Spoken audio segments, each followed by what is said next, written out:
चूहा। इस घर में मैं हूँ और ये चूहा है।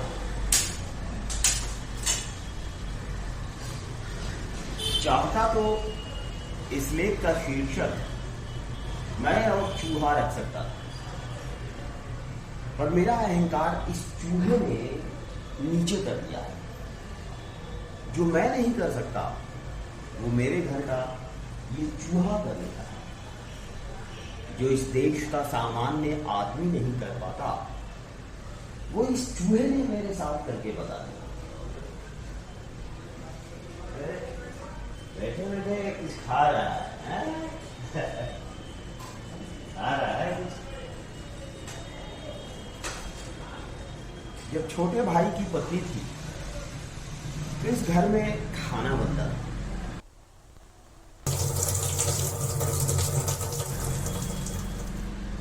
इस बीच पारिवारिक दुर्घटनाओं के कारण हम लोग बाहर रहे। इस चूहे ने अपना अधिकार मान लिया था कि मुझे खाने को इसी घर में मिलेगा। ऐसा अधिकार आदमी भी अभी तक नहीं मान पाया, इस चूहे ने मान लिया है। लगभग 45 दिन घर बंद रहा। मैं तब अकेला लौटा। जब घर खोला तो देखा चूहे ने काफी क्रॉकरी फर्श पर गिराकर फोड़ डाली है। वो खाने की तलाश में भड़बड़ाता हुआ क्रॉकरी और डिब्बों में खाना तलाशता होगा। खाना नहीं मिलता होगा तो पड़ोस में कहीं कुछ खा लेता होगा और जीवित रहता होगा।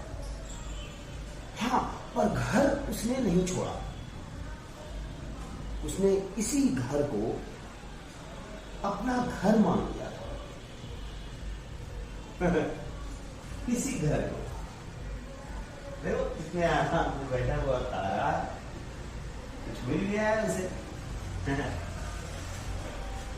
जब मैं घर में घुसा, बिजली जलाई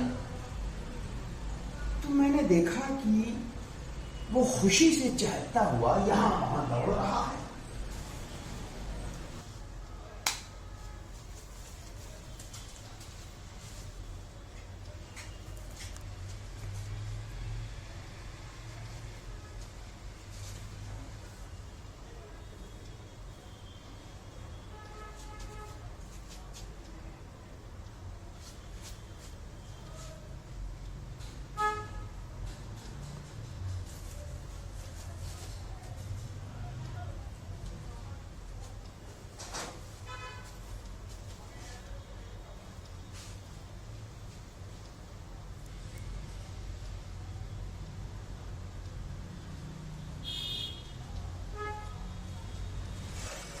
वो शायद समझ गया था कि अब इस घर में खाना बनेगा, डिब्बे खुलेंगे, उसकी खुराक उसे मिलेगी। वो दिन भर आनंद से सारे घर में घूमता रहा। इधर से उधर जा रहा है, मैं देख रहा था। उसके उल्लास से मुझे अच्छा ही लगा।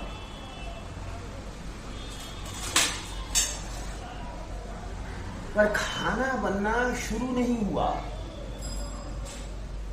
बहन के यहां जो पास में ही रहती है, दोपहर को भोजन कर लेता। रात को चूंकि मैं देर से खाता हूं इसलिए बहन डिब्बा भेज देती। खाकर मैं डिब्बा बंद करके रख देता। चूहा राम निराश हो रहे थे। सोचते होंगे ये कैसा घर है, आदमी आ गया, रोशनी भी है, पर खाना नहीं बनता। खाना बनता तो कुछ बिखरे हुए दाने, रोटी के टुकड़े उसे मिल जाते।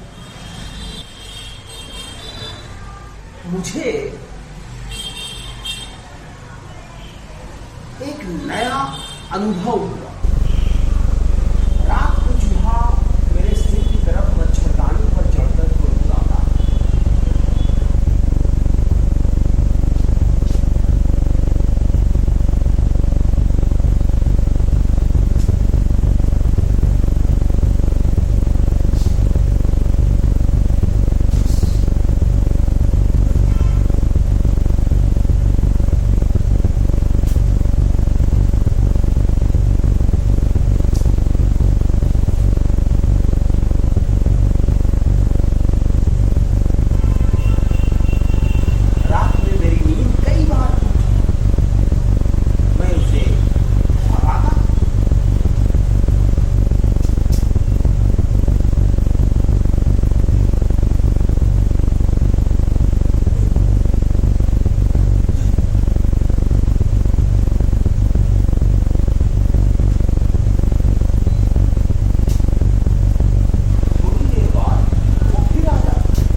भूखा था,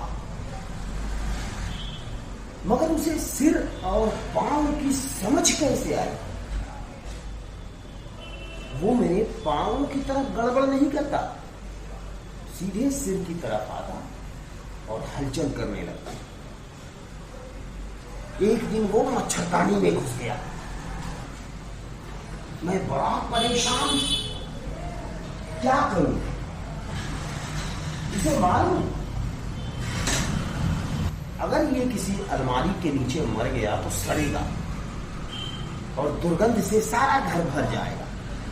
फिर भारी अलमारी हटाकर इसे निकालना पड़ेगा।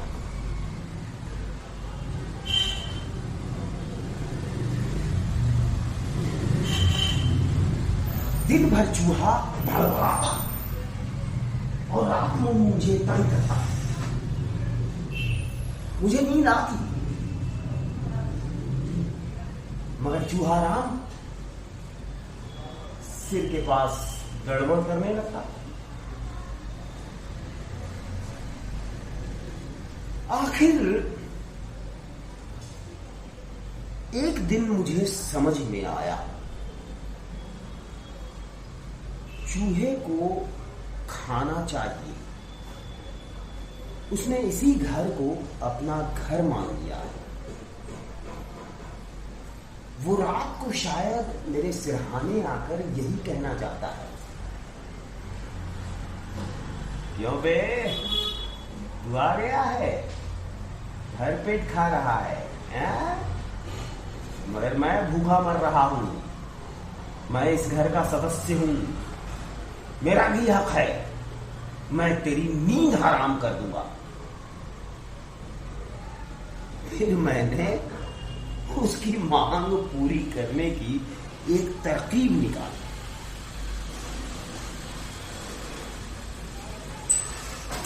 रात को जब मैंने भोजन का डिब्बा खोला तो पापड़ के कुछ टुकड़े यहां वहां फर्श पर डाल दिए। चूहा कहीं से आया और एक टुकड़ा लेकर अलमारी के नीचे बैठकर खाने लगा। भोजन पूरा करके मैंने रोटी के कुछ टुकड़े फर्श पर डाल दिए बिखेर दी। सुबह देखा कि वो सब खा गया है। सब खा गया, एक भी टुकड़ा नहीं था। एक दिन बहन ने चावल के पापड़ भेजे। मैंने 3-4 टुकड़े फर्श पर डाल दिए। चूहा आया, सूंघा और लौट गया।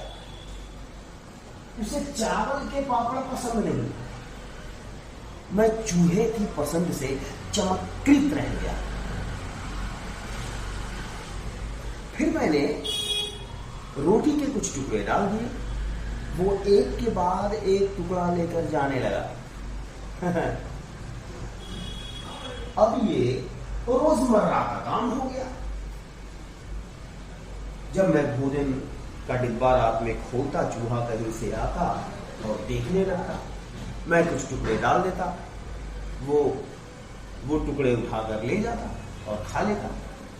पर इतने से उसकी भूख शांत नहीं होती थी। मैं भोजन पूरा करके रोटी के कुछ टुकड़े डाल देता, वो रात को उन्हें खा लेता और सो जाता। इधर मैं भी चैन की नींद सोता। और चूहाराम मुझे परेशान नहीं करते।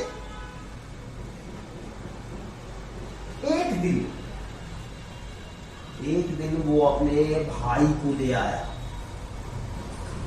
कहा होगा, चल बे उस घर में मेरे साथ। मैंने उस रोटी वाले को तंग करके, डरा के उससे खाना निकलवा लिया है। चल दोनों खाएंगे। उसका बाप हमें खाने को देगा, हमारा हक है, वरना हम इसकी नींद हराम कर देंगे।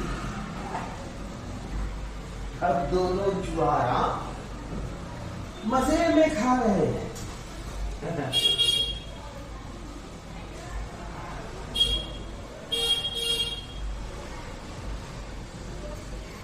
मगर मैं सोचता हूं, आदमी क्या चूहे से भी बदतर हो गया है? चूहा तो अपनी रोटी के हक के लिए मेरे सिर पर चढ़ जाता है, मेरी नींद हराम कर देता है। आदमी कब चूहे की तरह आचरण करेगा?